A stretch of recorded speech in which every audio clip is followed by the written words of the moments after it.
탑건, 매트릭스, 터미네이터까지 강력하고 멋있는 주인공들은 모두 선글라스를 쓰죠. 그런데 선글라스가 원래는 나약함의 상징이었던 걸 아시나요? 게다가 미군 덕분에 선글라스 업계가 살아났다는 소문도 있습니다. 20세기 최고의 패션 아이템으로 거듭나 현재는 수백억 달러의 규모가 된 선글라스 시장. 도대체 선글라스가 무조건 성공할 수밖에 없었던 이유가 뭘까요? 오늘의 수요 시장 패션 끝판왕 선글라스입니다.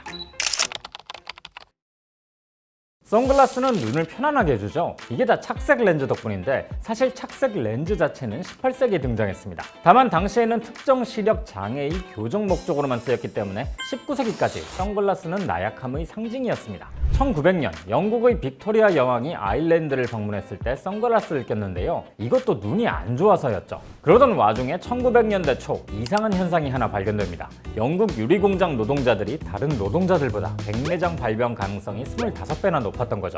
영국 왕립학회에서는 윌리엄 크룩스를 파견해서 원인을 조사했는데요. 유리공장 용광로에서 방출된 적외선이 백내장을 유발했다고 봤죠. 이 때문에 크룩스는 눈부심과 적외선을 최소화하는 황록색 유리를 개발했습니다. 이게 적외선의 98%를 차단했고 노동자들에게는 이 렌즈를 낀 보호 안경을 착용하고 일하라고 했죠. 더 나아가 크룩스는 가시광선을 차단하면서 자외선도 차단하는 유리 개발에 성공합니다. 그리고 이걸 렌즈로 만들어서 현대적인 선글라스로 개발했고요. 이 발견이 보도되면서 선글라스를 사는 사람은 늘었는데 정작 이게 필요한 유리 공장 노동자들은 촌스럽다고 생각했고 영국인들도 보수적인 태도를 취하면서 이를 거부했죠. 선글라스가 처음으로 패션 아이템이 된 건 1920년대 헐리우드에서부터입니다. 크룩스의 선글라스는 헐리우드의 배우들이 애용했거든요. 당시에는 카메라 성능이 안 좋아서 영화를 제대로 찍으려면 조명이 엄청 강해야 했습니다. 그러다 보니 배우들의 눈이 쉽게 피로해져서 촬영장에서 선글라스를 쓰는 게 일상이었죠. 또한 배우들이 밤새 파티를 하느라 지친 모습을 감추기에도 용이했어요.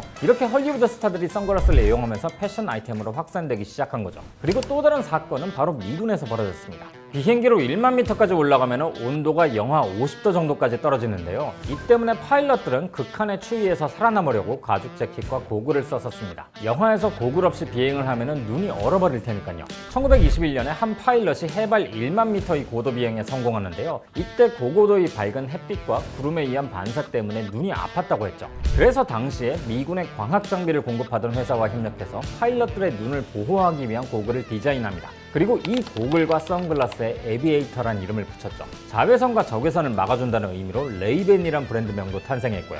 2차 대전 들어 레이벤은 미군에게 보급되면서 미군의 상징이 되기도 했습니다. 특히 메가더 장군이 선글라스를 쓰고 찍힌 사진들이 미국 신문과 뉴스에 나오면서 큰 유명세를 탔죠. 결국 장군들과 파일럿들 덕분에 선글라스는 멋짐의 상징, 마초적인 이미지 그 자체가 된 거예요. 게다가 그 소식을 들은 헐리우드 배우들도 레이벤을 쓰면서 이제 선글라스는 기능적인 측면을 넘어서 패션 아이템이 되기 시작합니다. 그중 대중화에 가장 큰 영향을 끼친 건 오드리 헵번이었죠. 오드리 헵번이 나오기 전까지 선글라스는 남성적인 이미지가 강했거든요. 하지만 1961년 티파니에서 아침머리 개봉하면서 완전히 뒤바뀝니다. 선글라스를 쓴 오드리 헵번이 크루아상과 커피를 들고 티파니 매장 앞에 선 장면이 나오면서 모든 여성들이 이 스타일을 따라하기 시작했죠. 덕분에 선글라스는 남녀 관계없이 모두의 패션 아이템으로 거듭났던 거예요.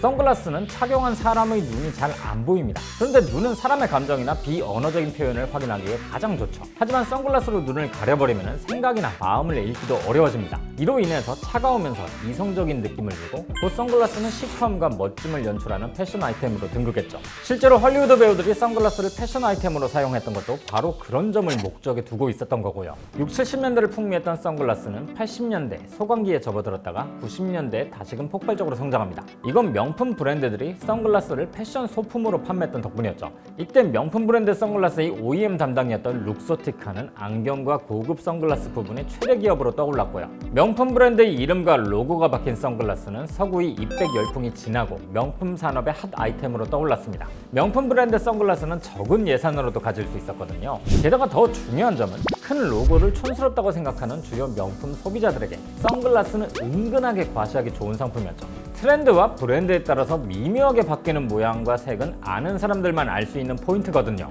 그리고 아시아 명품 시장의 확대와 함께 선글라스 시장 또한 끊임없는 상승세를 이어나갔습니다. 어떻게 보면 선글라스야말로 명품의 가장 좋은 아이템이지 않나 싶습니다. 너무 싼 선글라스만 아니면 자외선 차단 용도로는 브랜드 간의 차이가 거의 없다 보니까 브랜딩이 강력한 힘을 가지기 좋은 시장이죠. 명품 브랜드들이 앞다투어 선글라스를 출시한 것도 브랜드로 가치를 부여하기에 가장 최적인 상품이기 때문입니다. 최근 루이비통에서는 OEM이 아니라 선글라스를 자체 생산하려고 바톤 페레이라를 인수할 정도로 진심이기도 하고요. 현재 수많은 기술 기업들이 스마트 글래스와 VR 개발에 열을 올리는 상황인데요. 현재 선글라스 시장 또한 스마트 선글라스로의 확장을 시도하고 있습니다. 대표적인 기업이 바로 레이벤이죠. 페이스북을 운영하는 메타와 협력해서 레이벤 메타를 출시했거든요. 이러한 스마트 선글라스의 출시는 기능보다 디자인과 브랜딩을 내세우던 기존 시장에 큰 변화를 줄 것으로 보입니다. 어느 기업의 상품이냐에 따라서도 기술과 호환성으로 차별화가 되니까요. 단적으로 스마트 선글라스를 애플이 출시하느냐, 구글이 출시하느냐에 따라서 소비자들은 다르게 받아들일 겁니다. 어쩌면 룩소티카가 명품 브랜드들의 OEM으로 다양한 선글라스를 제조했던 것처럼 앞으로는 기술 기업들과 OEM 계약을 맺을 수도 있고요.